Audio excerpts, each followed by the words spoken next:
Whenever you're ready, Mayor. All right. Don't forget to turn it on.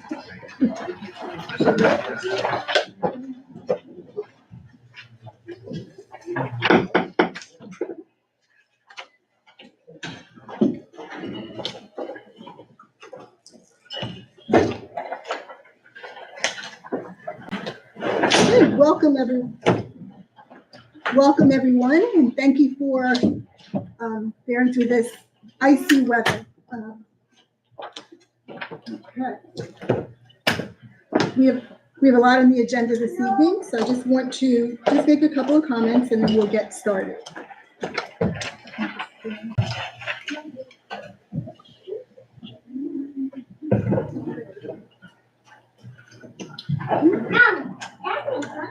Just want to thank everyone, and especially I'd like to thank the manager for his updated department heads report.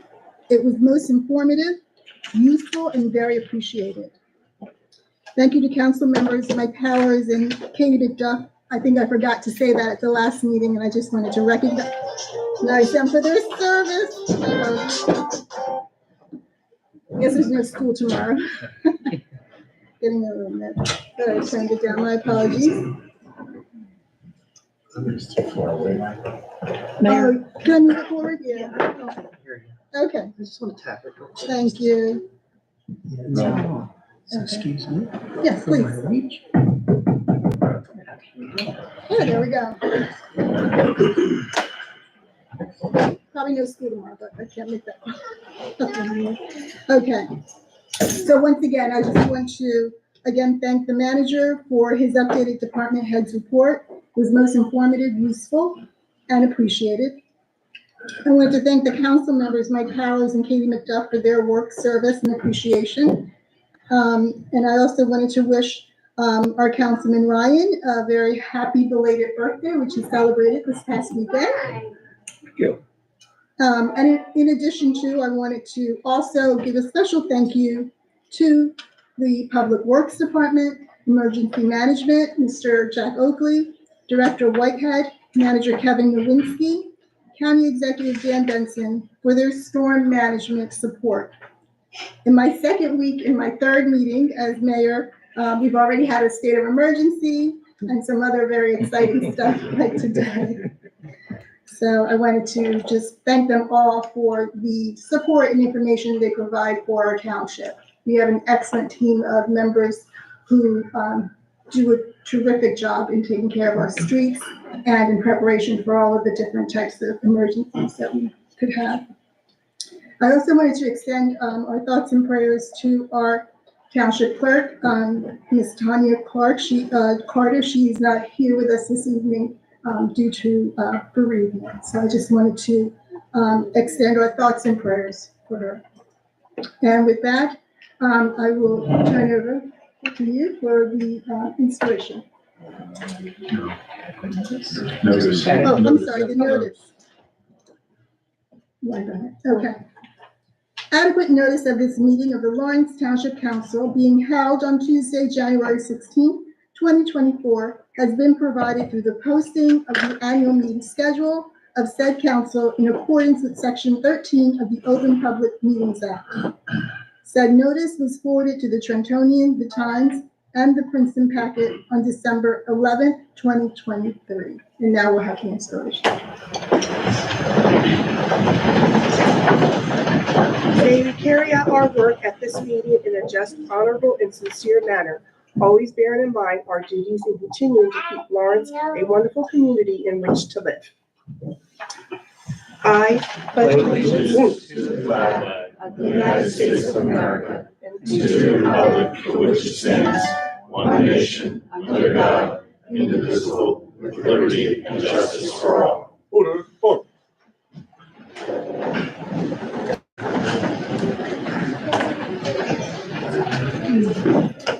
Madam Clerk, if you could please call the roll. Mr. Bobbitt? Here. Mr. Konecki? Here. Ms. Perry? Here. Mr. Ryan? Here. Mayor Farmer? Here. Okay. And now we will have the oath of office administered for the new police officers. Officer Enosh Brobe, and Officer Andrew Ziaris over. Excellent. Thank you, Mayor, Council, for allowing the police department to come tonight to swear in 2 of our new officers. Before we do that, I just want to introduce my command staff since council's new. Captain Joe Leck, Lieutenant Mike Whitmore, Lieutenant RJ Laird, Lieutenant Kevin Redding, and Lieutenant Sean Sexton.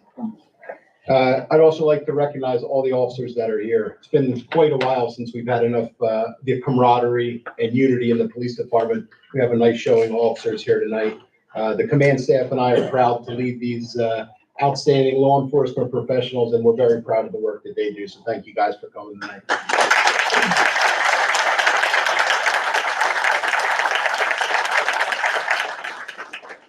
The 2 officers that are being sworn in tonight both graduated the Cape May County Police Academy this past Friday, January the 12th. The Cape May County Police Academy is a 5-month training academy. It's a residential academy, which means that they live at the academy from Sunday night to Friday night. They have no access to their personal cell phones. They have no access to Wi-Fi or outside computer access. They're immersed in police training. And with modern day policing and society's expectation of police officers today, it's important, right? We want them to be professional, knowledgeable, physically fit, which they are, educated and competent. And that's exactly what Cape May County Police Academy is training them to be, to serve here in Lawrence Township. I just want to add one more thing before we swear in, if I can. For the first time, the director of the Police Academy contacted me last week, and he gave us a compliment about our screening process, about our hiring process. The 5 recruits that we've sent down to Cape May over the past year and a half, he said have been absolutely outstanding. Some of the best that went through Cape May. So that's not only a test to the candidates, but also our screening process, the leadership of the police department, and the investigative staff in the police department. So again, I'm very proud of that. The first officer we'll bring up is Officer Andrew Jari Over. You can come on up. And his mom. So one other thing, we've hired a tremendous amount of officers over the past 2 years. So any of the officers here that have less than 2 years, raise your hand. So less than 2 years. And there's more, they're just either working or unable to make it tonight. So Andrew and Enosh will be a great addition to our young police department family.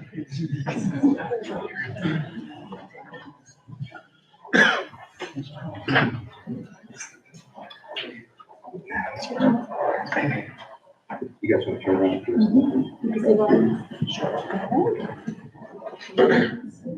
Pose your right hand, left hand on the Bible. You could just, yeah, perfect.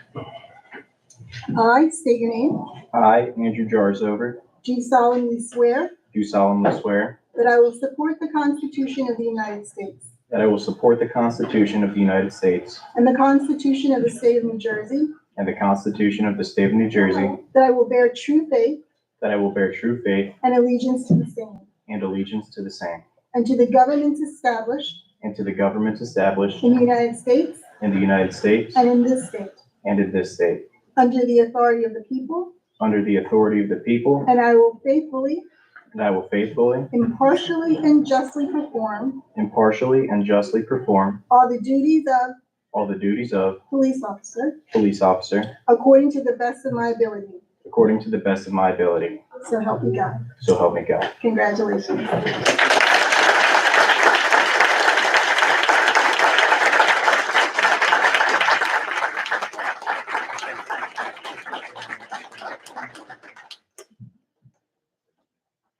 can sign that. If I could just read real quick a brief bio on Andrew. Officer Jarvis graduated from the Cape May County Police Academy this past Friday. He was born and raised in Lawrence Township, where he continues to live. Andrew attended the Lawrence Township Public Schools and graduated from Lawrence High School in 2020. He was a member of the lacrosse and cross-country track team. He's currently working towards a bachelor's degree in criminal justice from Stockton University. You can face everybody who sees something. Prior to joining the Lawrence Township Police Department, Officer Jari Over worked as a lifeguard for the Lawrence Township Recreation Department and also a Class 1 police officer in Ocean City, New Jersey. He's bilingual. He speaks both English and Greek. I think the first Greek-speaking officer that we've had. The CFO is smiling. Andrew resides with his parents, Stephanie and Jim, and his mother is a teacher in the Lawrence School District. And he has a younger brother, James, who's currently a senior at Lawrence High School. So, good job, Andrew.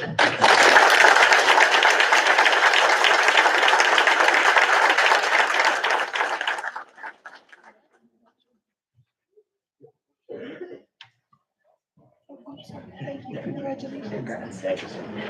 Congratulations. Congratulations. Enoch? Congratulations.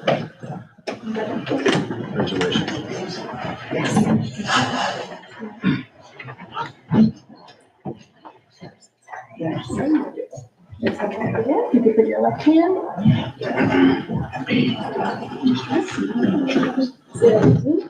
I, Enoch Bobby, Do solemnly swear do solemnly swear that I will support the Constitution that I will support the Constitution of the United States of the United States and the Constitution of the State of New Jersey, and the Constitution of the State of New Jersey, that I will bear true faith that I will bear true faith and allegiance and allegiance to the same to the same and to the governments established and to the government established in the United States in the United States and in this state, and in this state, under the authority of the people, and the authority of the people, and that I will faithfully, and I will faithfully, impartially, and justly perform impartially, and justly perform all the duties of all the duties of police officer police officer according to the best of my ability. according to the best of my ability. So help me God. So help me God. Congratulations.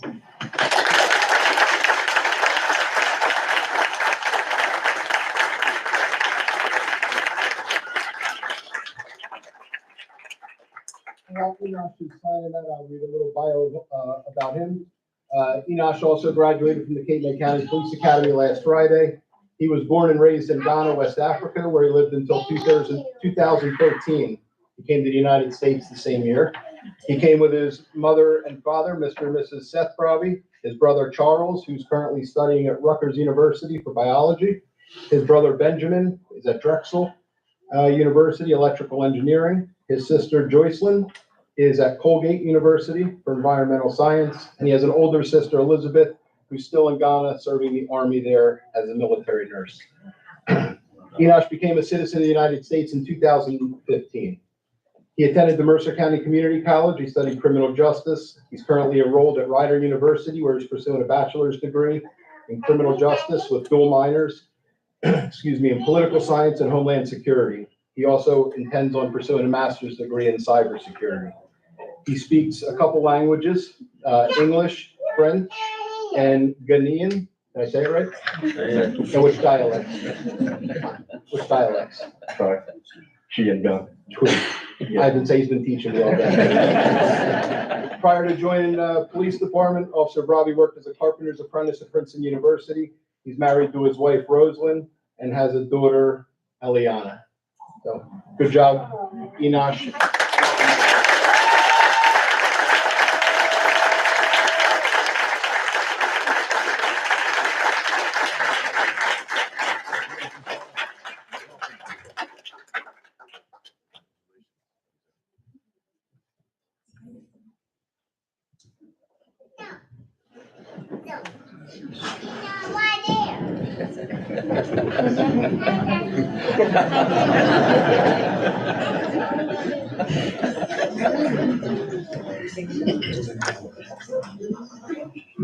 Thank you again. Thank you. Thank you so much.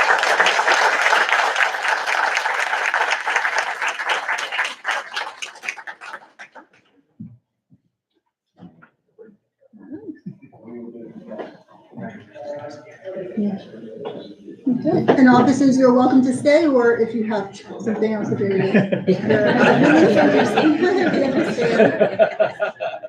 I had to take pictures. All the best to you. Thank you.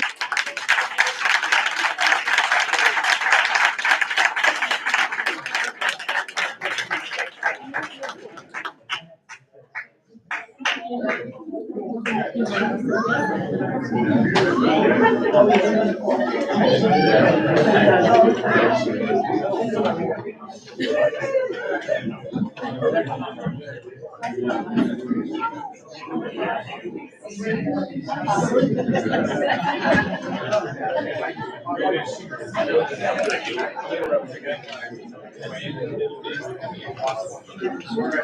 go slow and have their headlights on. Well, the issue is a lot of them turn their lights off. You know, just leave it automatic. Well, basically, what it is, like, you kids, you start driving, you hold that light switch and have it red. Now you have the cluster on, then you have the pilot lights in front. What you think you have something? It's automatic.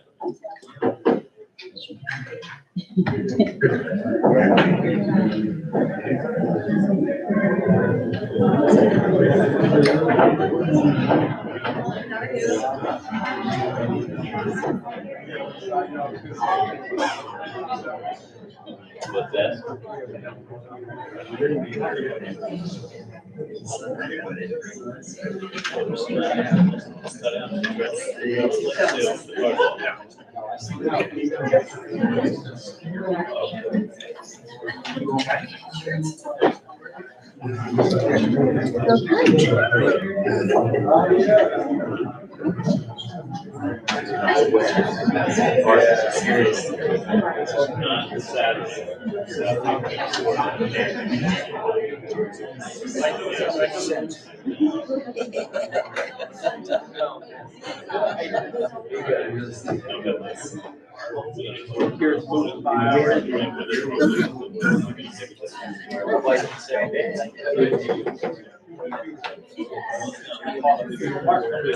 Going over. Steve.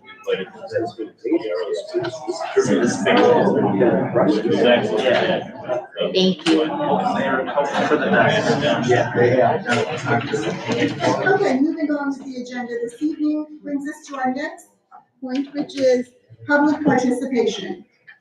We ask that you come to the podium, state your name. You're welcome to sign a sheet with your address and not have to say it in public. But you will have a maximum of 5 minutes limit.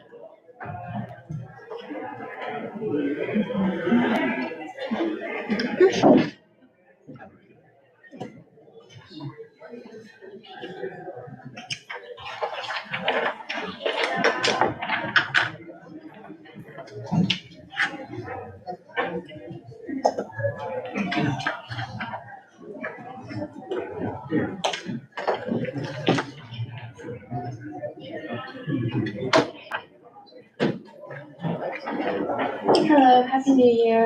Welcome. Thank you. I just wanted to say that I did send that video to Name your your, name. Your name. it's Vicky Rousseau. I did send the video of what it looked like outside in our neighborhood during the holiday celebration. I sent it to the clerk's office yesterday. So if you haven't gotten it, take a look at it. And also, again, if you want, keep the sound off because there was like a curse word at the end.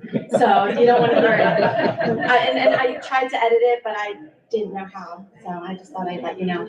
Okay, so take a look at it if you can, because I think that will help in some, even if it doesn't help in some decision, it will make you aware of some situations that could happen. Okay, thank you. Thank you for sharing.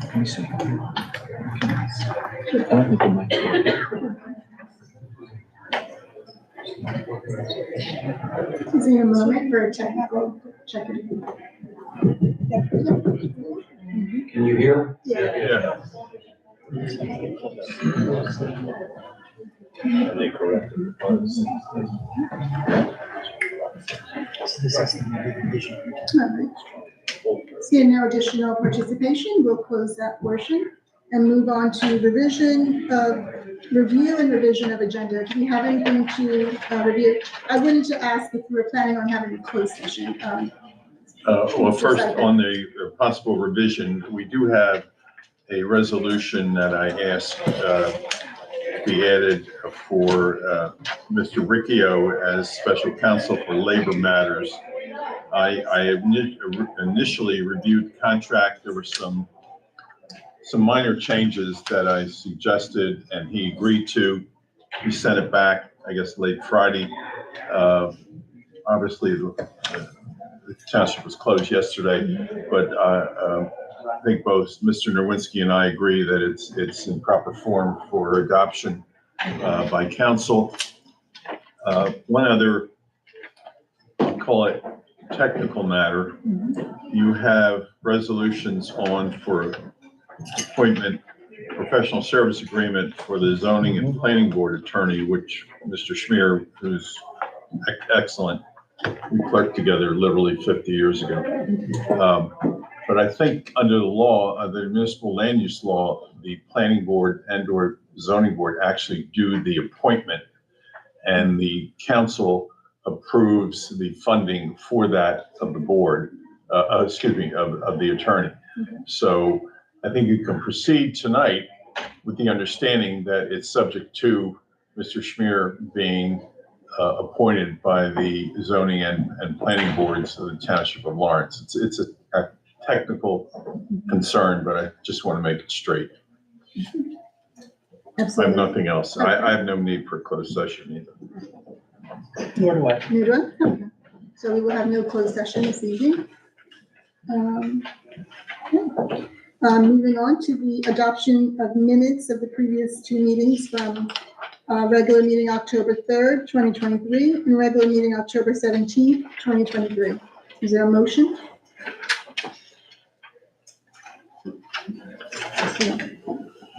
Motion to approve. Is there a second? Second. Okay, thank you. We have a second. Madam Clerk, if you could please call the roll. Mr. Bobbitt, Yes. Mr. Konecki, Yes. Ms. Perry, Abstain, I was not here. Mr. Ryan, Yes. Mayor Farmer. Abstain.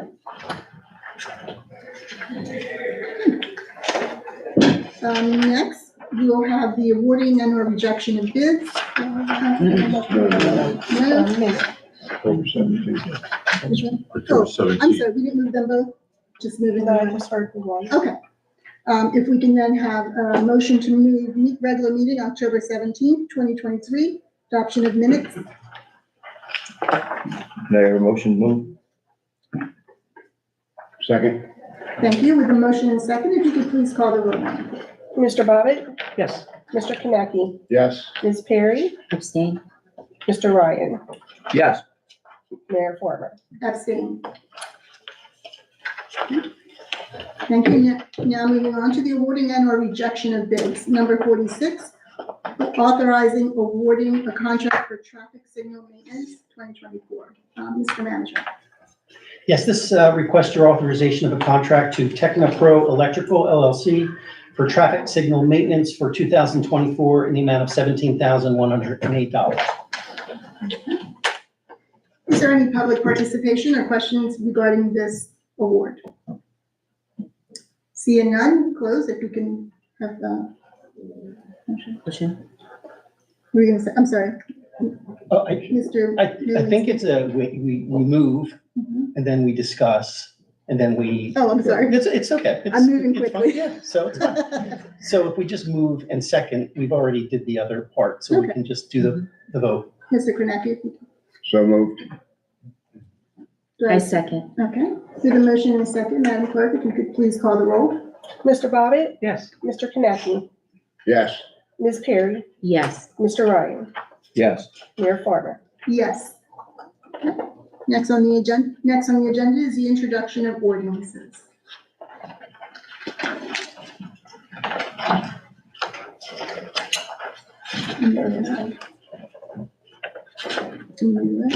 No, you're fine. Okay, you have a motion? There's no introduction and no adoption. Just, right. Just get it done. All right. Good, the adoption of ordinances number, there is none, okay, so we'll skip right through that. Oh, I'm moving a little quicker. I like this one. Okay, now we will have the manager's report. Mr. Nowinski. Okay, thank you. This is, begins the process for you for the 2024 budget review. And so I'm going to read into the record, the recommended municipal budget, my message. I've timed it, takes about 15 minutes. Take a breath. That's why I brought my big coffee with me. All right. As we enter into 2024, the same financial conditions and challenges exist as they did when I prepared the 2023 budget message. However, in this budget, we propose no increase to personnel, and we find ourselves well positioned to offset our inescapable increase to appropriations with primarily new ratables, the full balance of the cannabis tax, and a conservative approach to provide for meeting the needs of the community and supporting the municipal employees that provide them. As a result of these factors, this year's budget provides for no increase in our municipal tax. The total municipal budget is $58,129,937.97. What we consistently strive to do, we have done in this recommended budget. 1, maintain our fiscal strength. 2, continue to actively and strategically improve our infrastructure. 3, maintain and improve the services we provide to the community. 4, grow our surplus fund. And 5, reduce our municipal debt. The recommended municipal tax rate for 2024 represents a 0-cent increase from last year and is 0.652. 1 cent equals $472,151.97. The amount to be raised by taxation in 2024 is $30,785,543. The increase of $98,892.10 is attributed to the increased assessed valuation. The levy cap bank available from 2021, 2022, and 2023 is $5,465,141, and we will use $0 to remain within the 2% tax levy cap. Note, the 2021 cap bank in the amount of $1,082,439 is expiring this year, leaving a usable cap bank of $4,382,702. The 2023 year-end surplus balance is $20,638,658.38 versus a 2022 year-end balance of $20,687,139.52, a decrease of $48,481.14. However, the surplus balance remaining available after applying an amount as anticipated 2024 revenue will be $12,323,658.38. This is an increase of $1,551,518.86 over the 2023 remaining balance. The cash reserve balance for tax appeals is $6,219,491.18. The decrease in outstanding debt continues. The 2010 closing balance was $30,797,000. The 2023 closing balance is $10,788,000, reducing our debt by $2,422,854 for last year. And for 2024, we have budgeted a $2,433,000 additional reduction to our debt. In addition, the year-end reserve balance in the Lawrence Township Self-Insurance Fund is $1,707,244.05. The 2024 municipal budget has an appropriation of $120,000 to fund this decrease. In addition, the municipal open space fund balance is $3,660,691.78. Revenue. Revenues that support the municipal budget have multiple sources but are placed in one of 4 categories: surplus, miscellaneous revenues, receipts from delinquent taxes, and the amount to be raised by taxation or the current tax receipts. The amount of revenue from each category to be anticipated in support of the municipal budget is controlled by state statutes and regulations. Those legal restrictions are in place to promote assurance of the fiscal solvency of the New Jersey municipalities. Generally defined, the statutory restrictions are as follows. 1, surplus is limited to the amount available from the fund balance, cash. 2, miscellaneous revenues are limited to no more than the amount realized in cash in the immediately preceding fiscal year for each individual revenue source. 3, receipts from delinquent taxes are limited to the collection percentage realized in cash against receivable balance of the prior year. And 4, current taxes are default revenue necessary to close any gap in revenues in order to balance the budget against appropriations. The legal provisions that regulate the utilization of revenue in an operating budget must be applied along with the local policy of anticipating revenues at levels that can be sustained for future budgets with the consideration of the replenishment of cash surplus. Receipt of revenues in excess of what is anticipated to be received in a budget is credited to surplus at year end, simply the regeneration of surplus. The development of revenue estimates must be approached with not only consideration of the current budget, but of future budgets as well. Failure to craft a budget without sustaining revenues for future use will lead to their diminished support appropriations and increase the demand for taxation. This long-term approach has been applied in preparing the recommended budget. Cash surplus anticipated as budget revenue results from the fiscal activity of the immediate prior fiscal year. The amount of surplus to be applied as budget revenue comes from a known year-end balance.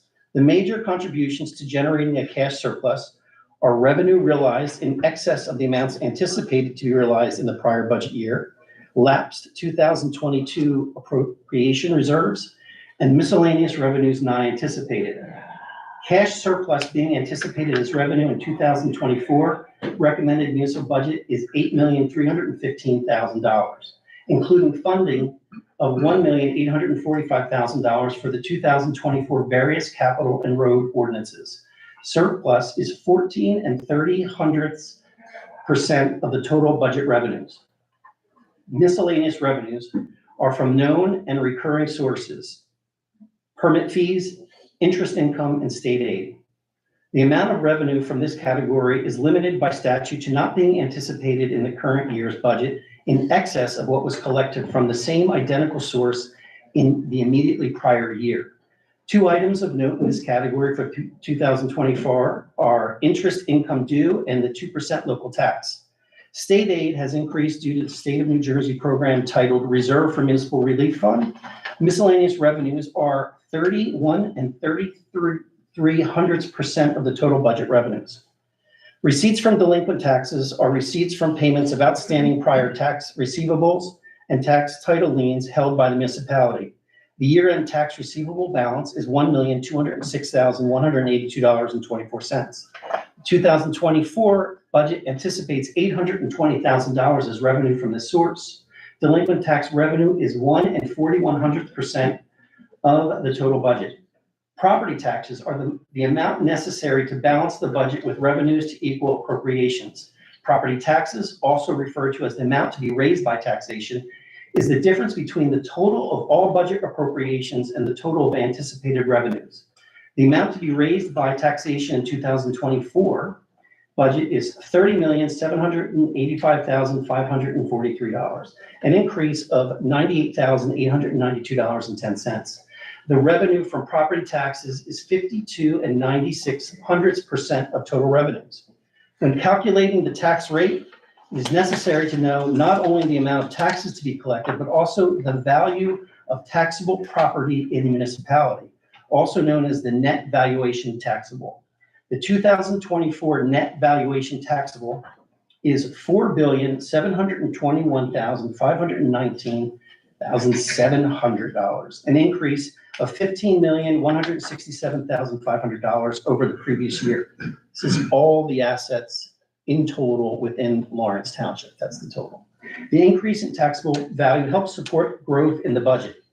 The new amount of taxable value results in 1 penny on the tax rate, equaling $472,151.97. The recommended municipal tax rate for 2024 is 0.652 and is a 0-cent increase. A residential property owner with a property valued at the 2024 average residential assessment of $285,767 will pay $1,863.20 as the municipal portion of their property taxes. Appropriations. While crafting the 2024 recommended municipal budget, the challenge continues to be implementing financially efficient services at an appropriate level. New Jersey municipal budgets are restricted by law, the appropriation cap, to limit designated appropriations from increasing no more than 2.5% or the cost of the living adjustment, whichever is less, with exceptions. For the fiscal year 2024, the cost of living adjustment was 2.5%. Below is a list of significant increases in the appropriations, and I'll just go through the list real quick. Thank you. Salary and wages, the increase is $450,000. Employee group health, $390,494.33. MCIA, $304,354.04. PERS, $150,652. Solid waste collection, $132,152.60. Dispatch services, $94,410. Joint insurance fund, $86,256. Vehicle maintenance, $65,000. Reserve for uncollected taxes, $58,850.14, and interest on notes. The recommended budget includes a funding amount of $55,000 to the Lawrence Township Unemployment Fund, $120,000 to the Self-Insurance Trust Fund, and $51,000 to the Lawrence Township Accumulated Sick Leave Trust Fund. These are consistent annual budget contributions. Lawrence Township municipal employees are provided health benefits or may qualify for a cash payment in lieu of receiving health benefits if the employee complies with the applicable eligibility requirements of the health care program. Health benefits are provided through the New Jersey State Health Benefits Program, which dictates specific benefits and co-payments. Employees contribute a percentage of their premium for their applicable coverage, and these percentage contributions are guided by the salary levels. Employees will contribute $1,089,836 towards the cost of their individual health benefits. The employee group health insurance appropriation increased $390,494.33. That's a 9.7% increase. The appropriation increased due to changes in rates and participation. The 3 Lawrence Township volunteer fire companies are financially supported through their fundraising efforts and the municipal government's monetary support. One form of that monetary support comes from the budget appropriation that directly aids each fire company. The 2024 recommended budget totals $60,000 per year per fire company, including $20,000 in utility reimbursement. The direct contribution is in addition to other financial and operational support provided to the Lawrence Township Volunteer Fire Services. Lawrence Township employees are members of the Public Employee Retirement System, Police and Fire Retirement System, or Defined Contribution Retirement Plan. Participation in these systems requires contributions from employees and the employer. Police and fire employees contribute 10% of their salary, and civilian employees contribute 7.5% of their salary for PERS and 5.5% for DCRP. The employer rates of contribution are 36 and 54 hundredths for police, 70 and 61 hundredths for PERS, and 3% for the DCRP participants. The 2024 appropriations for PFRS is $2,248,258, PERS $1,251,933, and DCRP is $9,500. The 2023 appropriations for PFRS was $2,272,793, PERS $1,101,281, and DCRP was $9,500. The pension systems are fully administered by the state of New Jersey. Lawrence Township is billed annually for the pension liability that must be paid to PFRS and PERS for the employer's share of the contribution. The systems are valued on prior wage levels 2 years prior for PERS and PFRS. The Ewing Lawrence Sewage Authority provides, or else sewer treatment services to Ewing Township and Lawrence Township. The cost of that service is controlled by ELSA and is apportioned to each municipality based on the flow levels received at the plant. Projected for 2024, based on flows through November 2023, is 57.25% for Ewing and 42.75% for Lawrence. Each town will pay the debt service for specific projects that benefit the individual community. For 2024, the annual charge for Lawrence Township is $6,387,000 with no increase to the end users. The appropriation is paid from collecting sewer services fees separate from real estate taxes. The appropriation for debt service includes appropriations for ban interests in the amount of $507,670.88, $61,494.24 in lease payments related to police vehicles, statutory ban payments of $420,656.05, and $2,002,000 $1,343.95 in ban rollover payments to further decrease the outstanding debt of the township with anticipated settlement in 2027, meaning debt-free in 2027. That's what we've been going for. The reserve for uncollected taxes is a non-spending appropriation mandated by state law to collect adequate cash through taxes for the school, county, and municipality tax levy requirements. The appropriation is needed to close the gap between current taxes anticipated and 100% being collected. The appropriation is $4,500,013.30.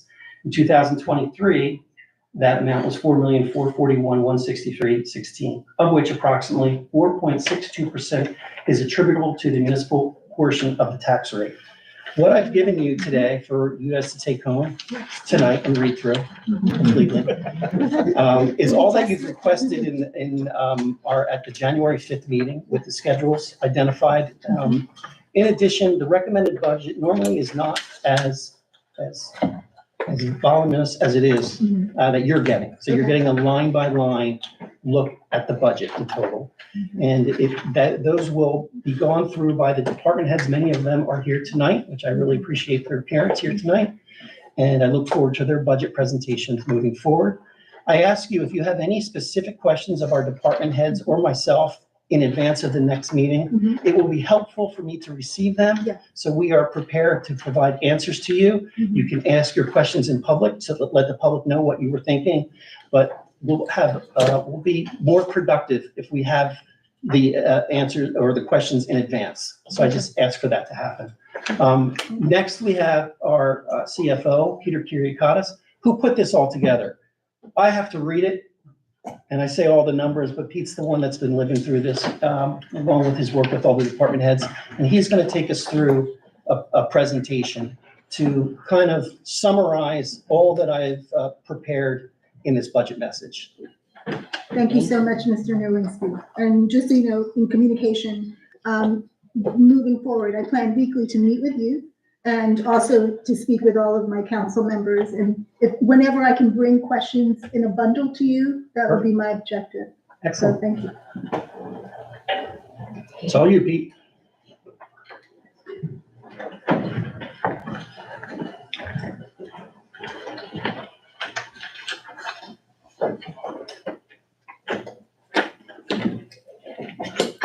Thank you, Mayor and Council, for having me tonight to discuss the budget.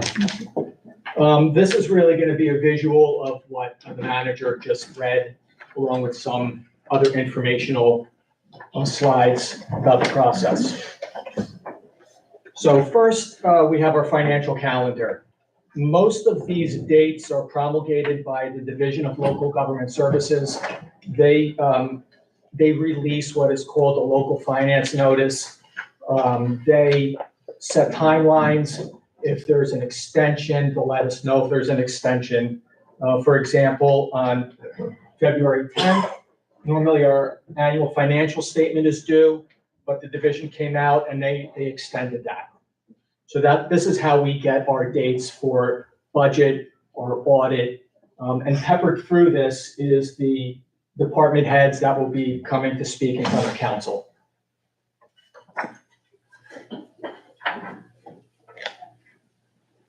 So a question I get a lot is, why don't we just adopt the budget at reorg when council forms? Well, our form of accounting is a modified accrual. As the manager said, it's cash on the revenue side, it's accrual on the appropriation side, also known as an encumbrance system. So we have to wait until we get all of our data, we do all of our reconciliations. We have to prove to the division what cash we brought in the prior year, and they match it up against the budget to make sure we're not realizing or budgeting more cash than we realized in the prior year. So we operate on a temporary budget until the council adopts the full budget.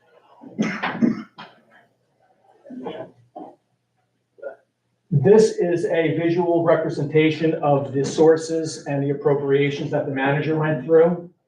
On the revenue side, there's 4 categories of revenue: surplus, also known as fund balance, municipal revenues, anticipated items like licenses and construction fees, health fees, state aid, interest income. Delinquent taxes, those are the taxes in the immediate prior year. Taxes earlier than that go up for our tax sale. And the municipal levy. This municipal levy will have no local tax increase for 2024. On the appropriation side, it's really broken up into, I call it 3 pieces. There is a in-caps appropriation, there's a excluded from caps appropriation.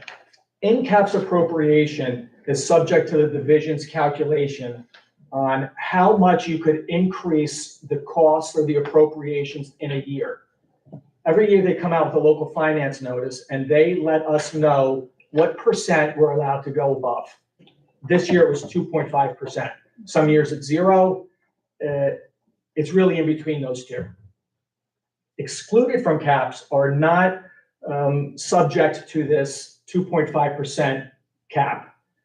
Those are things, debt service, capital, grants, and other items that the division enumerates that they send out and they say, well, healthcare is very expensive this year. We'll put a piece of that outside of caps. Mayor, can I ask the CFO a question? Yes, absolutely. Okay, I noticed that the total budget is $58,129,937.97. Last year's was $61,700,000. Can you just explain to people what drives the total budget figure? It's not just more spending, it's Right. grants and. Other than the normal increases in salaries and pensions, really grants drives that difference from this year, from last year. Last year, we had some American Rescue Plan money. There was a big grant that the engineer department got for the township. So that really drove the difference here.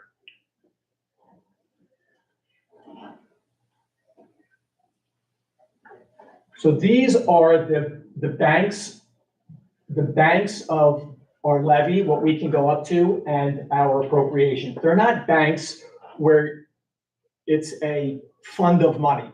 It's really an allowance, what we can go up to. If you don't use, or if a municipality doesn't use the max they could use in the current year, we are allowed to bank that difference for use in a future year. That helps when costs are extremely high. So we are very fortunate, Lawrence is very fortunate. We have a very healthy levy cap bank. It's a rolling bank too. The earliest year expires as we bring on the most current year. And also with the appropriation bank. I know a lot of townships have trouble with their appropriations because of the cost. We're very fortunate that we have some cap bank to draw upon for our costs.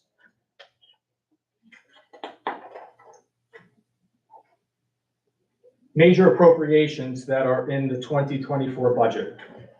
Salaries and wages, ELSA, which is offset with revenue, capital improvement fund. The reserve for uncollected taxes is a non-spending appropriation that really closes the gap between what we collect in taxes and what is due to the school and the county. They are paid 100% of their budget, of their levy. So that leaves the township to appropriate the difference to make up that difference between 100% and what we collect.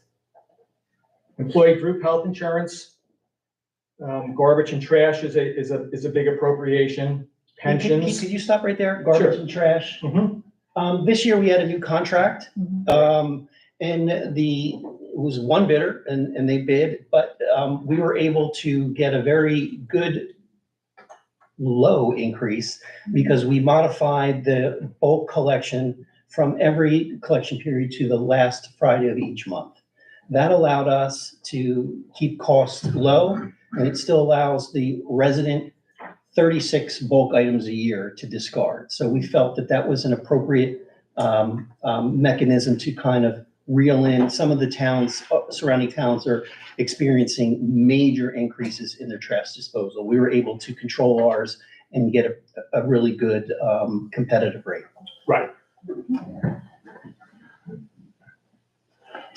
Debt service, utilities and fire hydrant service, police dispatch, social security, our police department, other expenses, and our general liability. Those are the major appropriations in the 2024 budget.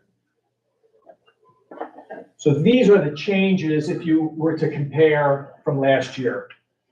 Salary and wages, it pretty much mirrors the major appropriations because those are our cost drivers.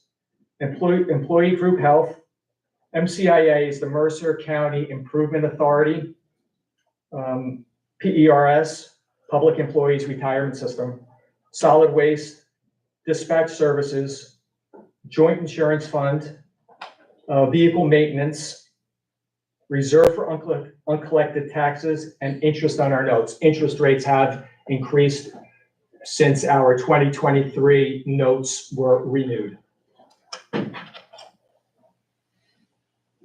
Major revenue sources, fund balance, also, which was offset by the appropriation. State aid, the state has started rolling in, phasing in a piece of state aid called the Municipal Relief Fund. So our state aid has increased this year compared to last year. UCC fees, those are our construction fees. Interest on investment. So interest was really a double-edged sword. We were paying more in debt service, but we are making more on our investments. The 2% cannabis tax has been phased into 4 quarters. Last budget, we were only allowed to use 2 quarters of the cannabis tax, cash-based revenue. And this year, we actually have 4 quarters. So it has actually doubled. Delinquent taxes, ambulance service fees, and pilots. Pilots are payments in lieu of taxes.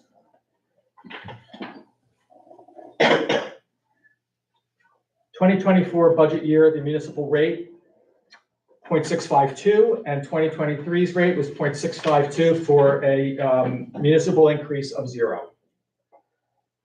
Right now, we're waiting for Ewing Lawrence Sewage Authority's December flow numbers, but as I see it right now, there will be no rate change for the users.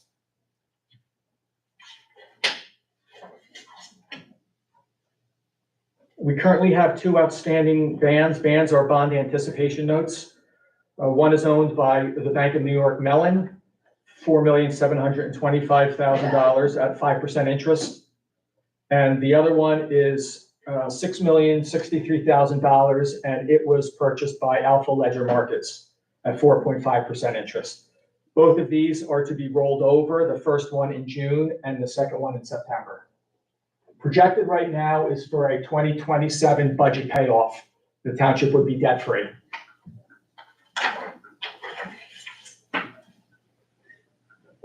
Capital Peter, requests. can you go back? I have a question about that. Sure. So the bonds are coming due to roll over in June?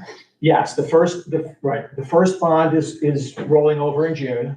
They're 1-year bonds. Okay, that was my next question. So, and the second one is due in September. We can't have them combined because there's a limit that the federal government requires. If it's over $10 million, then they're not bank qualified, meaning that the investors, these companies will take these bonds and break them up and sell them as investments to people. So most investors want them to be tax-free. So that's why we have 2 separate bonds or notes, excuse me.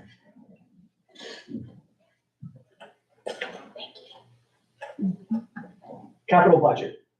This is information that is curated from the department heads. It's here in a listed format. I'll go through it. So computer network and server upgrades, these are really contingencies. If a server goes down, if we need maintenance equipment on a switch. So these 2, police and non-police, are more in case type items. Somebody's computer in a department fails. We need to purchase a new computer. So that's those two. The clerk this year is going to try to get some of her documents digitally scanned, just a portion of them, just to see how it goes, see how easy it is to access, see how user-friendly it is. So we're going to try doing some digitally scanned items. Construction's I-plan tables. Looking forward to 2024, the state will allow or is mandating that blueprints or any kind of approval on a blueprint will be done electronically. So they call these I-plan tables. They're almost a big iPad, the size of a blueprint, where you can zoom in, look, you can approve, you can make notes, and that's how the approval will go. Police body vehicle cameras. This is a second year of a 5-year program. Municipal building improvements. Police are requesting a fence behind their building. I don't know if anybody has driven up behind the building, but it does. It's bound by the interstate. Fire rescue equipment, personal protective equipment. SCBAs are self-contained breathing apparatuses. Those are the bottles that you'll see rescue personnel carry with them. Knox boxes are a device that sit on the outside of a business where if emergency personnel needs access to that business, they have a master key to get into the business through this Knox box. Turnout gear. Communication equipment, fire services, radios and pagers, and a police CAD system. That is their major system for dispatching. I'm sure the chief will speak about it when he speaks in front of council. Various equipment, police variable message board. That's the boards that you would see on the side of the road. You're going this fast. It collects a lot of metrics to see what time of day people are going fast. And it could be programmed remotely, and it could be moved. Streets and roads for a street sweeper. Streets and roads, those trash cans, the automatic automated trash cans. Buildings and grounds, police and court generator. An EV trash truck. So engineering has procured a grant for an EV trash truck, and this is to supplement that. It's very expensive, and engineering is trying to get more grants for it. Vehicle maintenance shop truck. This is the second year of a 2-year program. Park maintenance pickup truck with snow equipment. Ladder truck and a tanker with a pump. Again, this is more of accumulating funds because there's such large purchases. It's very difficult to do in one fiscal year. And our road improvement program with guide rails, traffic signal, and all the concrete needed for the overlay. This is a breakdown of the 2023 tax rate. These are our taxing districts. We have the school, we have the county, we have our local piece, makes up our taxing entities.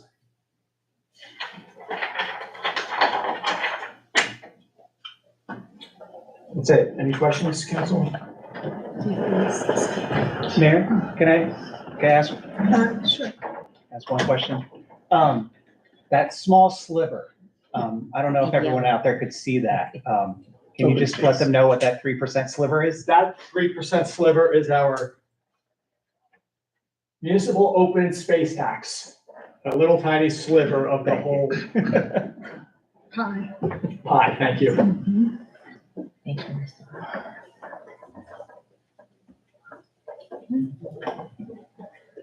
Are there any other questions on council? I mean, this was just meant to just set the table, and then we'll dive into the details as the department heads start to present to you, and Pete will be available as well.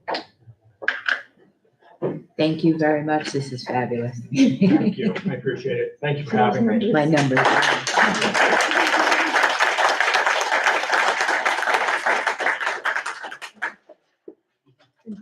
for the timeliness. Thank you. Appreciate it. I appreciate that.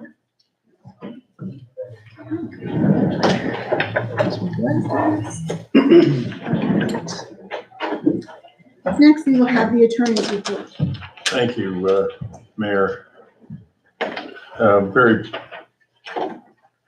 briefly, two things. One, which we can discuss when the resolutions are at hand. Resolution number 68 was tabled, and I provided some information on that with regard to the closed session taping. We can address that at the time of the resolution. Second, I was asked to make inquiry with regard to whether or not the municipal court judge should properly appear at any budget hearings. I had occasion to speak with the presiding judge of the municipal courts for the Mercer vicinage, Judge Harold George, at length, and he indicated that it varies from municipality to municipality. The New Jersey Supreme Court Chief Justice Rapner has issued a document indicating that the judiciary on the municipal court level cannot give any information, testimony as to anticipated revenue. That can only be done through the trial court, through the court administrator. So it's really up to council, but I do not think the information that you need, specifically revenues or anticipated revenues, would be forthcoming from the judge, but from the court administrator. And that's probably the way you would want to go with regard to any budget hearings. It's your call, though. And the other thing, we can discuss at time of resolutions would be a legal issue involving Resolution 68. It is not, there's no necessity for us to go into closed session on that. Okay. Thank you. Thank you, Mr. Sipek.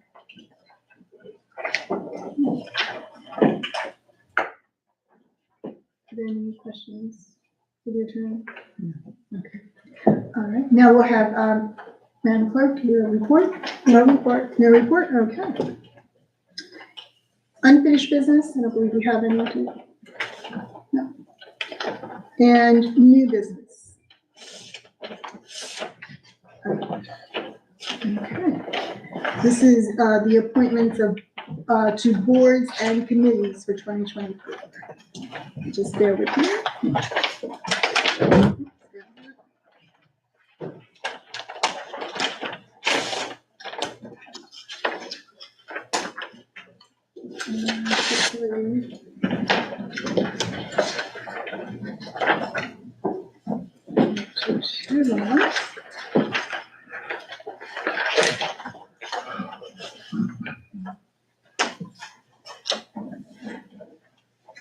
And I have to thank the, Mr. Nowinski, your office, for getting us a, iPad. Yeah. For Microsoft. Yeah, I just have to make sure I know how to work it. Okay.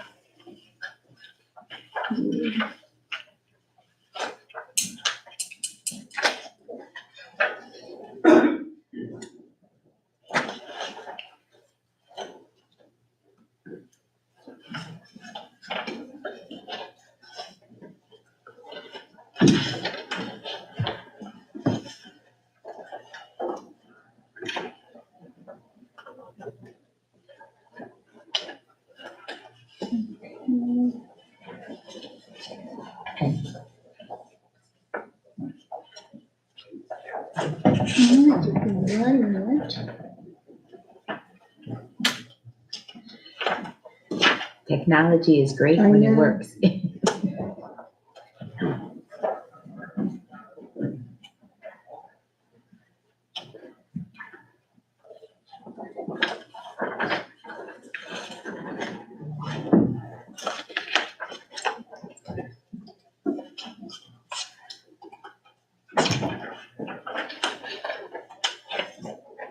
Oh, dear. While we're waiting there, Mr. Nowinski, can we get the mayor and councilwoman don't have a key yet for the building? Sure. Yeah. Thank you. We might have. That might be. Yeah, I think it's mine. We have email addresses. Yes. Something was given. I had to put on your envelope with their names on it, might be the key.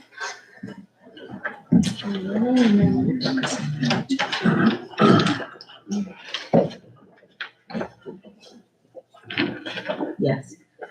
Yeah.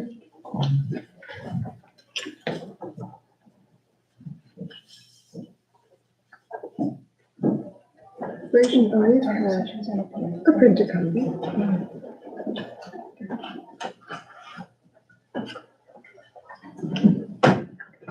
All righty, There it goes. here we go. Thank you for your patience. We only had a few days. Okay, so the way I would like to proceed with this, first I would like to do the assignment for the council member liaisons to each of the committees, and we could have discussion. And I believe we have the chairs for each committee as well. And then we will go into the members of each committees that have agreed to serve on the committees. And then there are still applications that are coming in. We just received a couple this evening, so bear with us as we continue to appoint and fill all of our committees and boards. Okay. Beginning with affordable housing, we have Councilman Bobbitt as a liaison. Mr. Van Heist as the chair, returning chair. For the cable committee, we have Ms. Perry, Councilwoman Perry.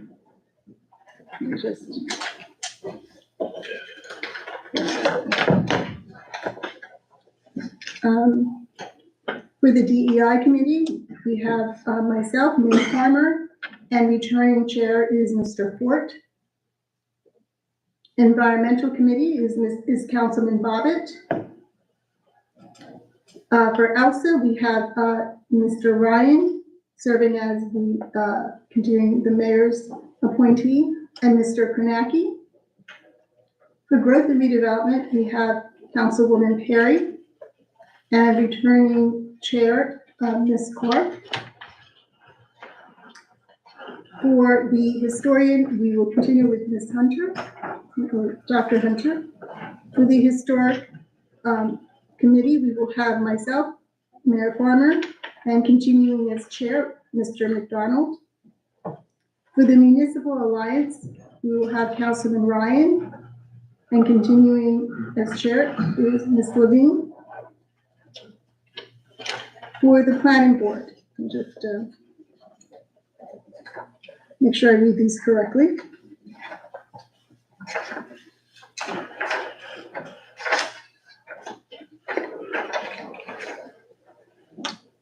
We have class 1 would be myself as mayor, Farmer.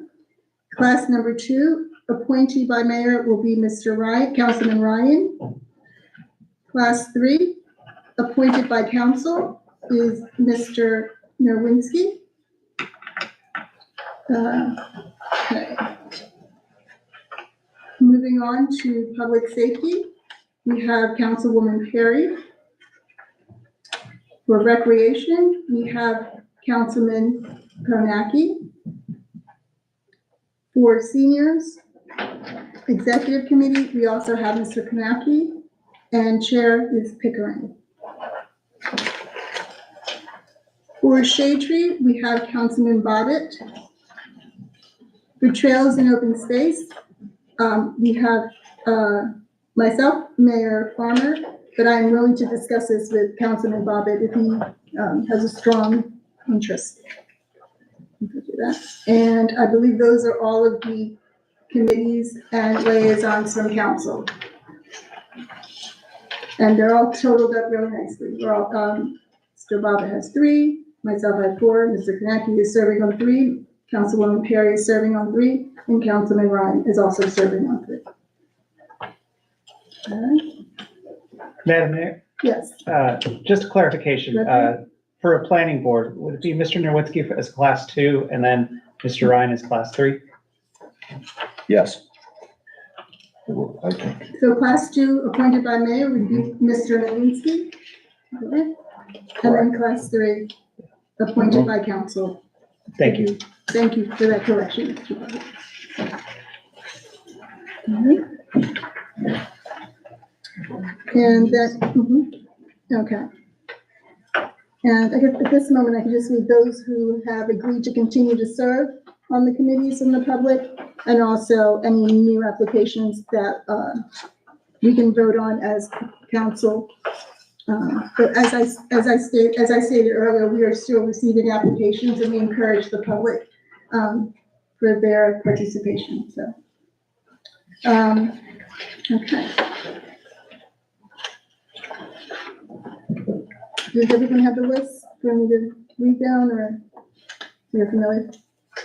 You good? Mayor, if I could start, that's all right? Mhm. As liaison for affordable housing, I'd like to make a motion to approve, reappoint, Mr. Van Heist, Mr. Frone, Mrs. Killett, as well as move Ms. Scott from a alternate member to a regular member.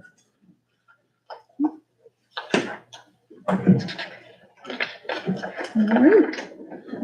And I apologize if you wanted to do this separately. I just figured I'd get the ball rolling by I making a appreciate motion it. for that. Thank you. So I appreciate if I could get a second from my, Yes, I second it.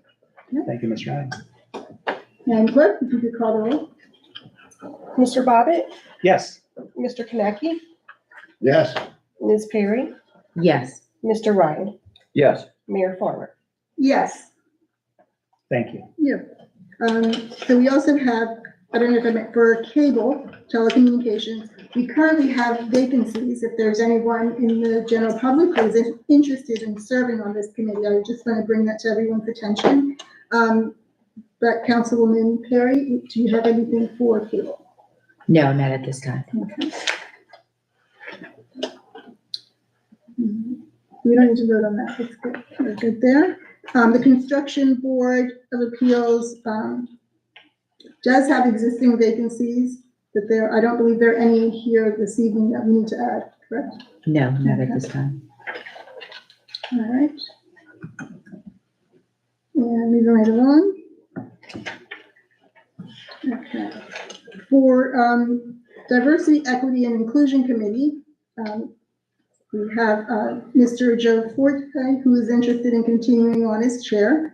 And we have received 3 applications. I believe we may need to, interview anyone, but I will read the names of those who have expressed interest in serving on our Diversity, Equity, and Inclusion. We received application from Shireen Akhtar, who wishes to serve, from Andrea Allen, and from Jingxing Zhang, who would also like to serve. Do I have a motion to approve? And vote first motion. A second? second. Thank you, Madam Clerk, if you call the roll, please. Mr. Bobbitt, Yes, Mr. Konecki, Yes. Ms. Perry, Yes, Mr. Ryan, Yes, Mayor Farmer. Yes. This brings us to the Environmental Resources and Sustainability Green Committee. Mr. Bobbitt, would you like to? I'll make a motion to reappoint Ms. Peacock. I'll second it. The motion is second. Madam Clerk, if you could please call the roll. Mr. Bobbitt, Yes, Mr. Konecki, Yes. Ms. Perry, yes, Mr. Ryan, Yes, Mayor Farmer. Yes. Okay. Next is the Ewing Lawrence Sewage Authority. If I can have a motion, Mr. Ryan, for reappointments. motion to, appoint, James Kanaki. I'll second that. Madam Clerk, if I could have the roll. Mr. Bobbitt, Yes, Mr. Konecki, Yes. Ms. Perry, yes, Mr. Ryan, Yes, Mayor Farmer. Yes. Okay. This brings us to Growth and Redevelopment. Councilwoman Perry. at this time, We have to review the applications on growth and redevelopment for a class 1 representative and planning zone board representative and planning board representative. May I table that till the next meeting? Yes, you may. Madam Mayor, if I may, typically those are chosen by the boards The boards, themselves. Yeah. And that's you why- just, you get who you get, so. And you don't get, okay. Okay. Thank you for that clarification, Mr. Bobbitt. So we will have a motion then for growth and redevelopment. A second. Gonna move. I need What a, is the motion? Are we Oh, sorry, voting? point of order. What is the motion of? for growth and redevelopment, reappointing. No, those, Oh, they will be selected by the actual boards, Those, those the representatives. representative, but for the other members of the, We're good. We have no applications at this time. I'm sorry, I believe we need to, vote on the reappointments, is that correct? Okay, so I'll just go through the, Okay. I don't have any applications for growth and redevelopment. okay. So there are, existing class 3, which would be, Joan Braun, Stavros Papaphilippakis. We have Edward Freeland, Alan D. Ciulo. And those are the existing, reappointments, if I can have a motion to approve. May I have a motion to approve the reappointment of the existing members? A I second. make a motion, Steve. Okay, Madam Clerk, if you could please call the roll, this is for growth and redevelopment. Mr. Bobbitt, yes. Mr. Konecki, Yes. Ms. Perry, Yes. Mr. Ryan, Yes. Mayor Farmer. Yes. Okay. And if I can have a motion to reappoint our historian, Miss Brooke Hunter. Mayor, I'll make a motion to reappoint Dr. Hunter. She's been an excellent historian. A second. Okay, with the motion and second, Madam Clerk? Mr. Bobbitt, Yes. Mr. Konecki, Yes. Ms. Perry, Yes. Mr. Ryan, Yes. Mayor Farmer. Yes. Mayor, Ms. Tell. The health. You sure are correct? Is Yes. So, let me just see who we have for health, that, Councilwoman Perry, the health. We have one existing vacancy and we've had 3 applications for the Health Advisory Board. So we are going to hold interviews. So at this time, we're going to table, the appointment for health. But we will have that by our next meeting. We just had a recent addition. Very popular. Okay. Next, we'll go to the historic preservation. Okay. Do I have a motion to move Mr. Joseph Saccone, who is interested in his reappointment? Motion move. I second. With a motion and a second, Madam Clerk? Mr. Bobbitt, Yes. Mr. Konecki, Yes. Ms. Perry, Yes. Mr. Ryan, Yes. Mayor Farmer. Yes. This brings us now to the Municipal Alliance on Drug and Alcohol Abuse. There are currently 2 existing vacancies. We have received interest from Michael Patinella. Councilman Ryan, The motion to approve. do I have a second? Second. Okay.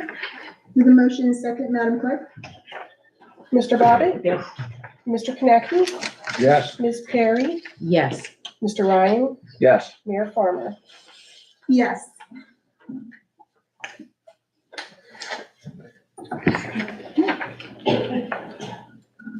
All right, this brings us now to the planning board. Class 1, myself is mayor. Class 2 appointee is Mr. Nowinski, and class 3 appointed by council, Councilman Ryan. We have 2 existing vacancies with interest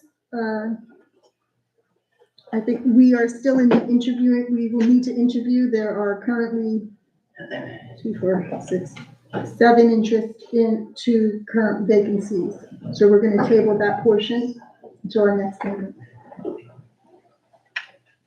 Okay. Are we gonna read, You can't, are we gonna, Mayor, are we Should I going read the to, names? are we going to, reappoint the existing, members who are interested in reappointment, or are you going to, interview all applications for planning board?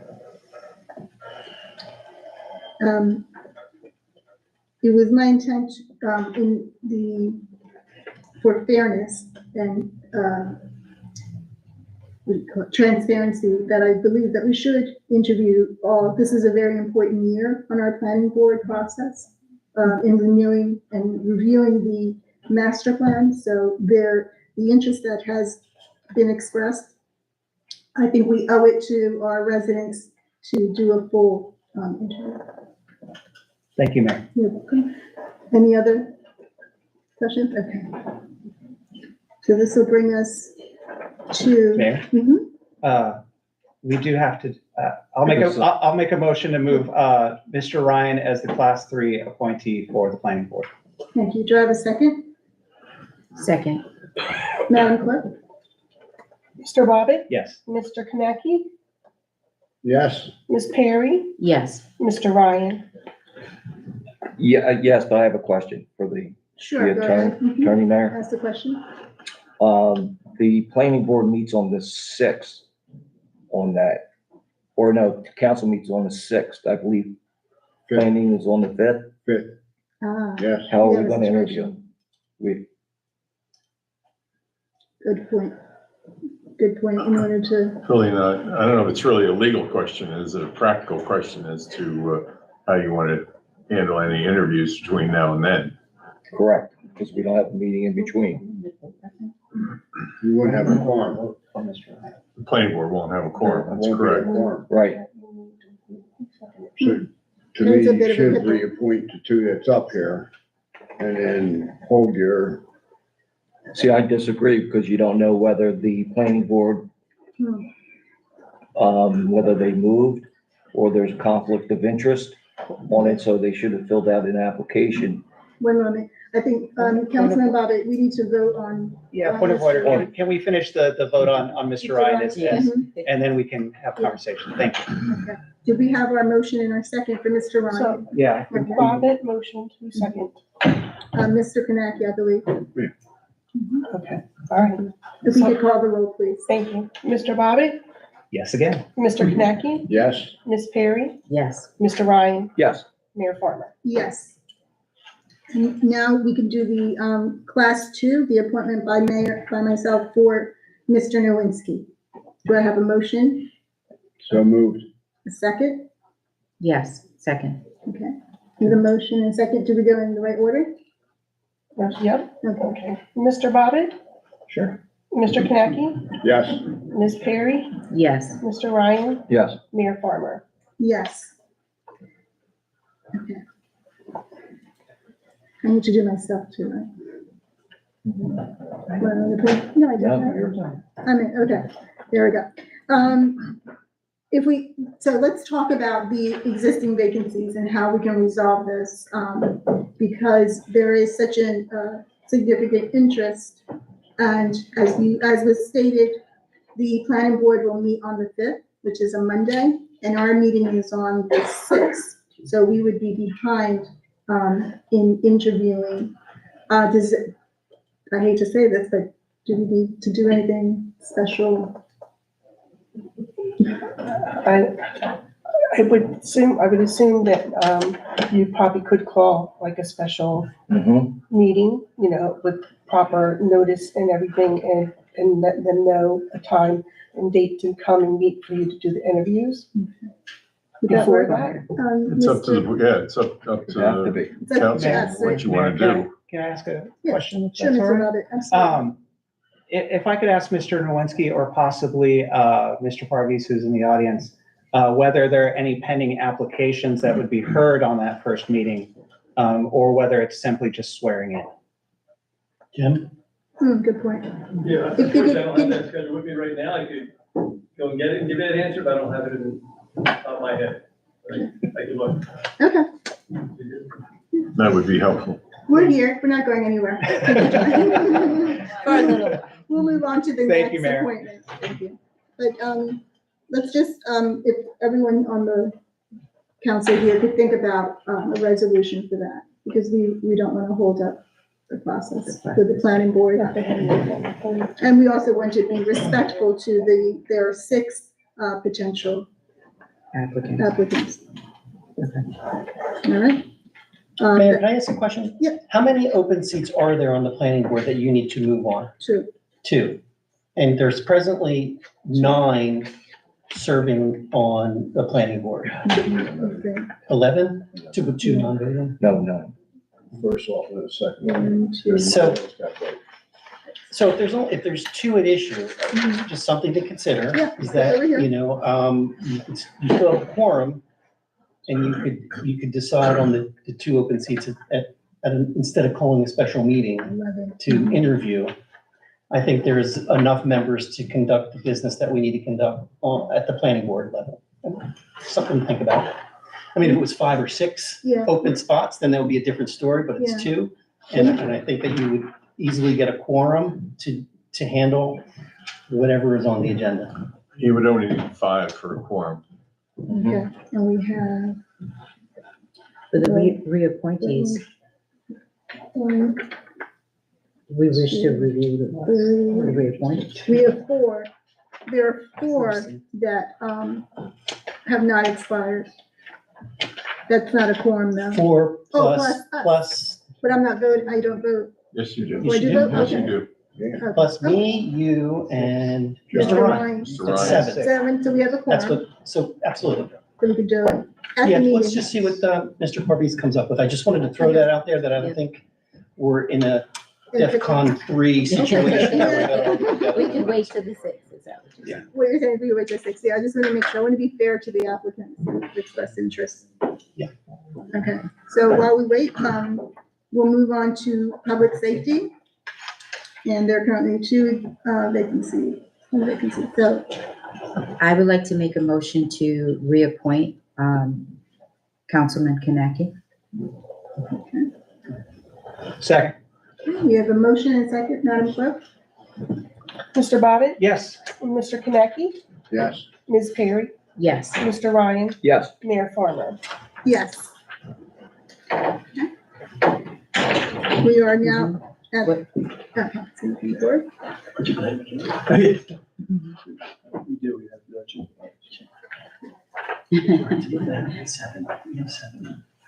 Yes, sir. Okay. So there's something on Chick-fil-A. Okay, We can't hold It it. was important to a lot of people, but I think we have enough to Okay. do, so. so what I'm understanding is that we can, take this action at the planning board meeting on February 6th. All right, If we all show up. we will all show up. Do we need any additional actions on this at this moment? I think we've passed everything. Yeah, no, I think that you could do your interviews on the open spots at the next council meeting, and then if they're filled by the next planning board, we're good to go with the full Okay. panel. Sounds good. Sounds good. All right, Madam Mayor, I have one more motion for public safety. okay. go There ahead. is an interested party from a resident, John Clark. I would like to make a motion to appoint him to public safety. Do I- You have a motion, is there a second?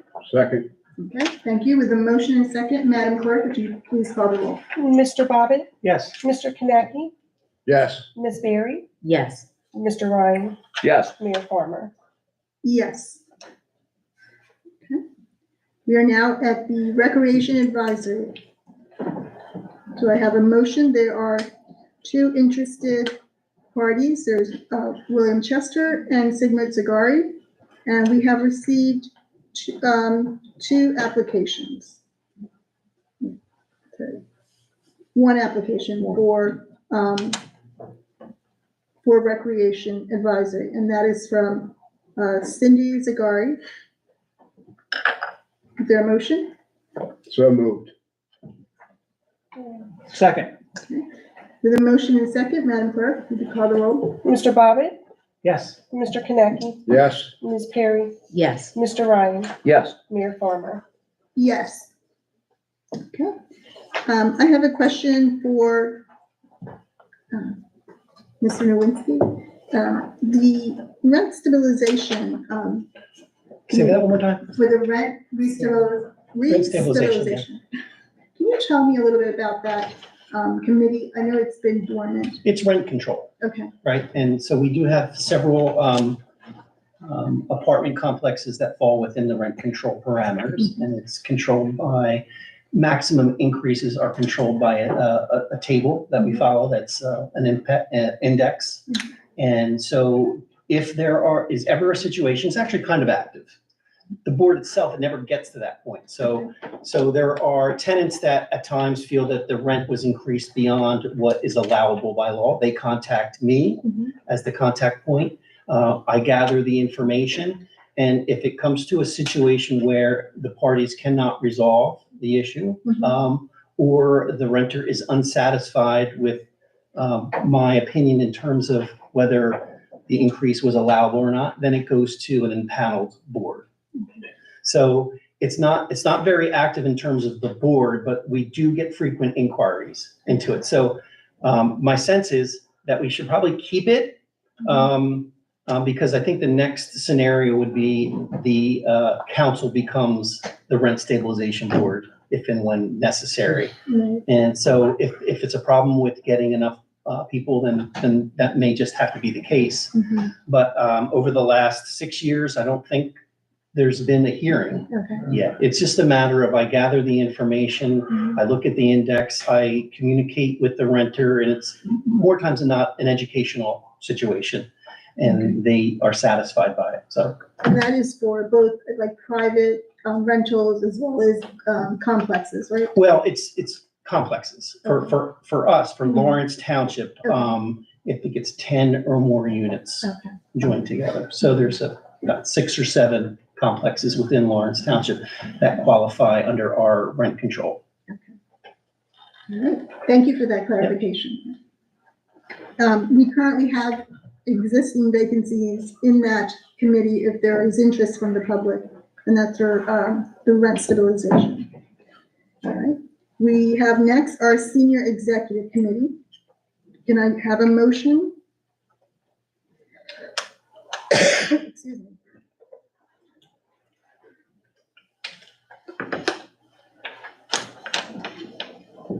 I can make a motion to put the 2 incumbents back on that were interested in it. And then I have 3 applications, for it.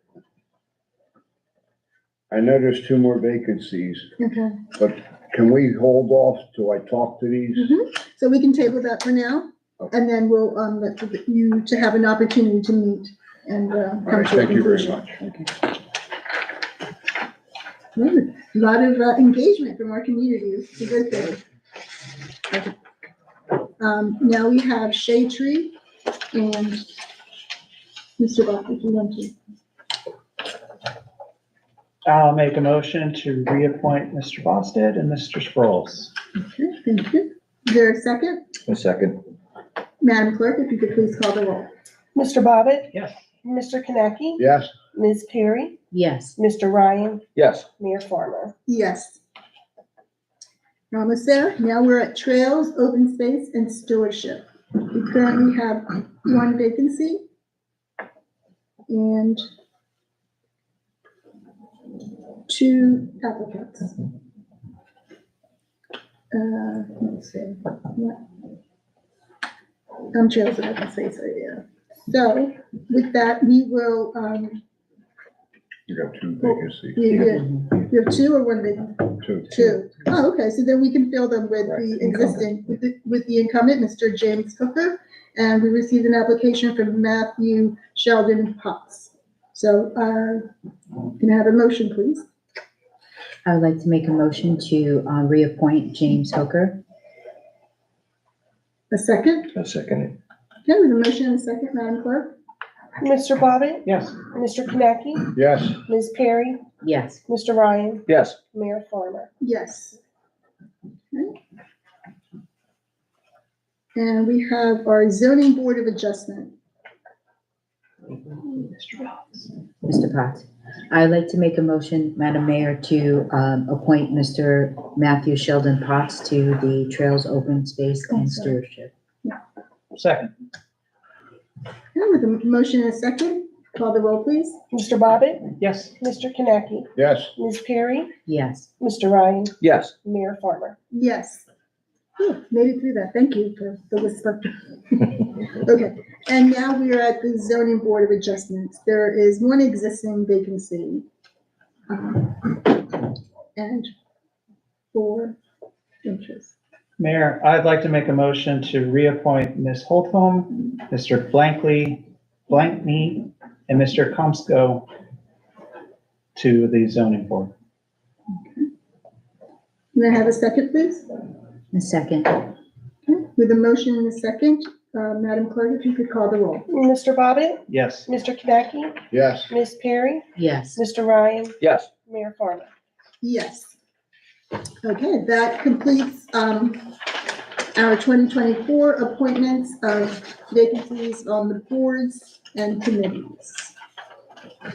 There are still some additional action on those that we stated that we will need to review and do interviews, and we'll do that at the appropriate time.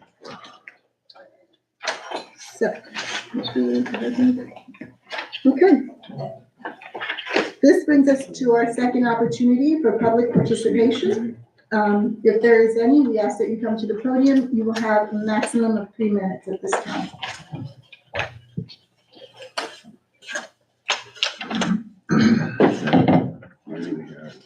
Okay, seeing none, we'll move on to resolutions.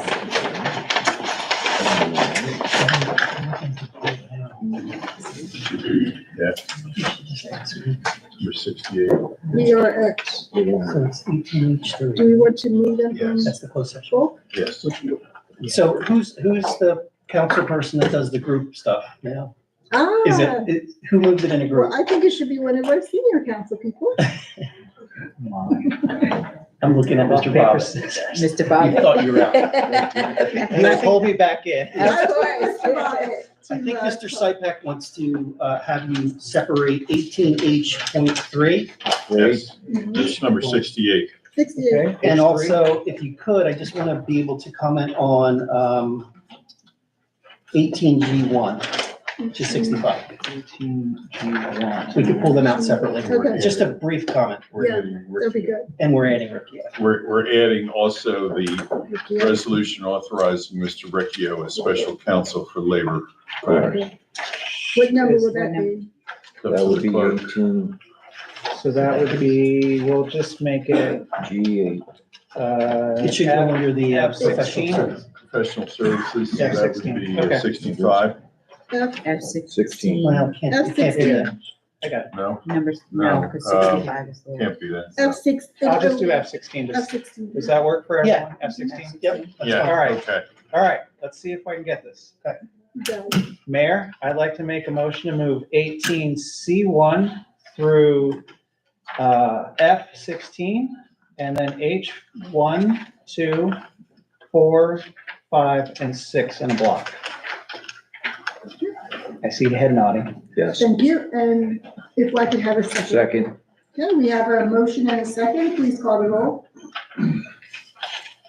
Mr. Bobbitt, Yes. Mr. Kinaki, Yes. Ms. Perry, Yes. Mr. Ryan, Yes. Mayor Farmer. Yes. Okay. Now we are going to go to Gina, right? Mayor, I'd like to move 18G1. Number 65, authorizing grant agreement for supplemental Green Acres funding for chef property acquisition. Yeah, I just wanted to just highlight. You need a second. Second. Do you have a second? Second. Want to highlight, just for the benefit of the new council members as well as the public, this has to do with grant funding that we continue to receive to offset the costs in the chef acquisition, the Colonial Lake, which we completed several years ago, but we continue to obtain grant funding to offset our costs as a community with regard to it. And so this latest round, I think we're coming to an end.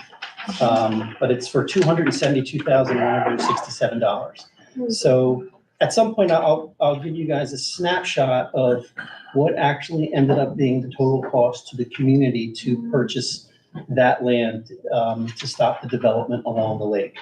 So we're getting close to being able to do that. And I just wanted to highlight that because Thank you for we're that. very fortunate. Yeah, and the work is wonderful, you know, it definitely, I spent some time there. It's beautiful. Okay, so Madam Clerk, you can call the roll.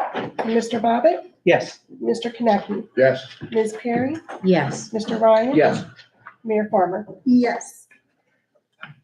Mayor, I'd like to move 18H3, number 68, authorizing a resolution supporting the audio recording of executive closed session meetings of the Lawrence Township Council. Do I have a second? Second. Is there any discussion? I know we wanted to maybe talk about this, or, Yes. okay. Mr. Sypak, thank you. Mayor, thank you. As the council may recall, this was subject of some discussion at the last regular meeting, and I was asked to do a legal analysis. I supplied that memorandum to council and the manager and the clerk's office, including a legal summary, extensive legal summary, and came to a conclusion that the best scenario would be to have, this only deals with closed sessions, obviously. The best scenario would be to have the handwritten notes of the clerk as the official document, official business, formal minutes of the meetings would be the official business, and the audio tapes would not be a public record, but they would be,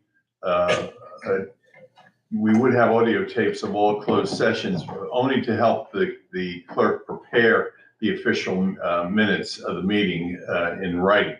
This comports with the holding in a Supreme Court, New Jersey Supreme Court case, Atlantic City Convention, in Ray Atlantic City Convention 153, New Jersey 53. And I guess a concern, and Mr. Nerwinski and I had some emails back and forth dealing with, well, you know, what would happen if somebody wanted to get these audio tapes, they could go to the GRC to try to get those. And I would simply say that under the law, there would have to be, the court would have to look at balancing the interests in relation to the specific materials, and would most likely result, if there was some particular area of concern, there would be a limited disclosure, and I'll quote the court, necessary to vindicate the public interest. So basically, I don't know if this is more of a burden for the clerk, but it would be handwritten notes and an audio tape, but only the handwritten minutes would be the public record available when appropriate for the public. Now, I'm aware that there are 2 GRC pending cases involving the possible release of audio tapes. Although we filed the substitution of attorneys, the cases, we're in the process of obtaining them from Mr. Roscoe's office. I don't know when they will be decided, but that may be dispositive also. But for the time being, that would be my recommendation, subject to council's approval. And I think it's all over the lot. I talked to some people at the New Jersey League of Municipalities, some of the attorneys there who are familiar with the situation.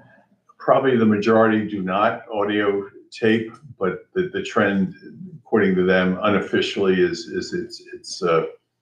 it's moving that way. The county commissioners only use audio tapes, so it's really a decision you would have to make. I am comfortable, and I provided a lengthy legal analysis. I'm comfortable that if it's challenged, we could defend it. But it's really a decision council needs to make. based on, my recommendation that we in essence do both, but only the handwritten minutes would be what would eventually be available to the public, subject to the granting of a court order otherwise, which I think would be, in all candor, difficult to obtain, but that's it in a nutshell.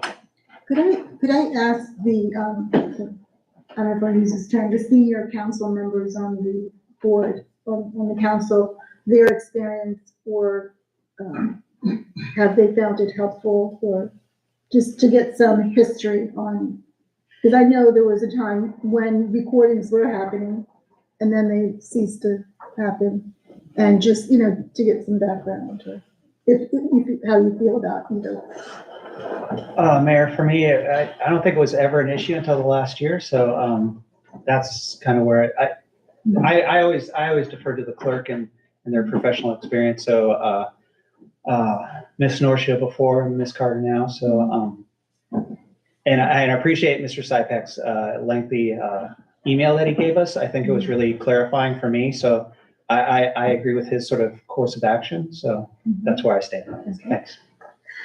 Basically the same thing, Mayor. Okay.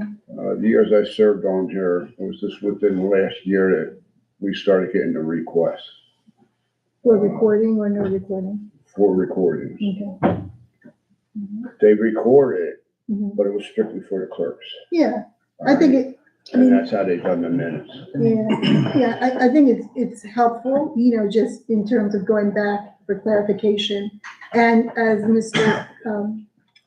Sypek has stated, that it's very difficult, the written minutes, which are public record, once the executive sessions are no longer holding confidential information, are released in any event. Correct. So it's more used as a tool to assist the clerk so that that person is getting the facts and things of that nature. Yeah, that would be my understanding. It would just be an additional tool for the clerk, who has a, extensive burden to produce these minutes. But it's really, it's up to you as to procedurally how you want to proceed. Yeah, and as a body, I know in my mind, I always think that things are not really confidential. You were always should behave in a fashion that is professional. And if knowing that one day it could be made public, I don't see why recording to assist a clerk would be looked upon poorly. Madam Mayor, may I ask a Mhm. question? So in cases of contract negotiations, et cetera, so those that could be proprietary or private would remain private? Yes. Okay, Yes. that's what I just want clarity for all individuals involved. Yes. Okay, great, thank you. I have a comment. Yep. First of all, I want to, for everyone's purposes, I have a voice, but not a vote, and I'm fine with that. And I've expressed my opinions with regard to this, and I do appreciate the ability to exchange thoughts and opinions with our municipal attorney, who has provided a memorandum and has offered his legal position to everyone. So I'm satisfied that the process is the process, and you guys set the policy with regard to it. There are 2 pending cases that have requested the production of the audio tapes. If the court comes back and compels the production of those audio tapes, I think another round of discussions needs to be had, because we're right back where we kind of started. The concerns are potential additional liability to the township for our free-flowing conversations that may result in information used by outside persons to file litigation against the township for whatever reason. They had faith or whatever in terms of contractual negotiations. Labor unions, we have 7 of them. And if audio tapes come out and we're having conversations of how we handle particular groups, if I'm a labor president, I'm asking for those tapes. You're going to provide the minutes, and then the next request will be, well, I want the tape, because obviously it's more accurate. The recording is more accurate than any minutes, and more comprehensive. So, and the concern also is knowing that we're recording, knowing that maybe 8 months or a year from now, somebody is going to request that. The conversation that's going to flow, that's going to allow you to make the most informed decision isn't gonna happen. I'll tell you that in terms of collective bargaining negotiations, I don't know if I'm gonna say everything that I would normally say in the course of it. And it's not hiding from the public. It's basically, someone gave me this scenario. If we were a football team and we're huddled together, it's like letting the other team join our huddle for the next play. And so that's the concern I have. And finally, the additional cost to the town. If audio tapes are gonna be requested, then they're gonna have to be reviewed by an attorney to determine what should not be produced in the audio, redacted on the audio in terms of confidentiality and things like that. And then that is gonna have to go to a company that's gonna have to provide the technology to redact whatever audio recording is. So those are the three concerns that I've had. As long as I've got them out there and for your consideration, I think, I'm satisfied that you guys have the benefit of everything that you need. And I do think that those two cases that are coming down are gonna be something that we could reflect upon, because this is a resolution. This isn't an ordinance. This isn't something set in stone that future councils will have to abide by. It's your policy as you exist today. So, and I defer to the municipal attorney with regard to his opinion completely. Just for clarity, this was a practice that was in place prior to just the past year. Oh, it absolutely was, but it only became relevant recently, like the council member said, with people asking for the audios.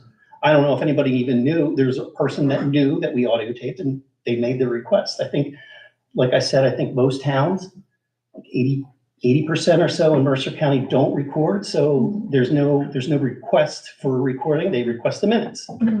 But we did record, and now it's out there for the world to know that we are going to pass a resolution potentially that we're recording. So have every expectation that those requests are going to be made and we're going to have to deal with it. And then, but Mr. Sypek, is it my understanding that because those are closed sessions, there's a time period before they can be requested? Oh, yeah, It's not until the things matter are has to be made resolved before they can be released. And the mere request, I understand Mr. Nerwinski's position, and I appreciate it. But the fact that you have a recording and someone requests it under the scenario that I have proposed doesn't mean they automatically get the recording. Quite the contrary, there would have to be a process that they would have to go to court. They would have to show balancing of the interests as to why that would have to be released. And I don't think that's going to be an easy burden for a citizen to do. And I appreciate the fact that there's two pending cases. They may greatly affect the decisions of this council. But as I said in my memo, and I tried to say tonight, this is just another tool to allow the clerk to have a backup, not for public consumption. I'm not saying that these should be released. Quite the contrary. It would have to require a court order to do that, which is the mere fact that you file and request it doesn't mean you're going to get a court order. I'll tell you that. But that's a decision you have to make. It's a resolution. It's not an ordinance. It can be changed. And if the GRC comes down tomorrow or a month from tomorrow or 6 months from tomorrow, there may have to be a change in that policy, but that's that we'll have to review. And it's a fluid situation, which may change according to the law, but it's whatever you want to do. And that's where we are right now. We had the request for an audio. The town made the decision with the prior council to say, you're not entitled to it. And we're now defending that position in court on two matters. And so the very nature of having the audio is going to put us in litigation more often than not, potentially. And that's it's just a cost concern on that part of it. But I'm sorry, are there other areas in our town, form of government that record, for instance, the municipal court? Well, of course, the municipal courts, the zoning board, planning board, those boards all record, are required by law. Okay. Do we have any additional questions or? Okay. If I can have a motion then? There is a motion. I believe it's on the table right Okay, now, sorry. so. I got. You have to have a motion to remove it from the table so you can vote. If I can have a motion to remove it from the table, so we can vote. So move. Need a second. Second, Okay, thank you. Madam Clerk, if you could call the roll, please. Mr. Bobbitt, Yes. Mr. Kinaki, yes, Ms. Perry, Yes. Mr. Ryan, Yes. Mayor Farmer. Yes.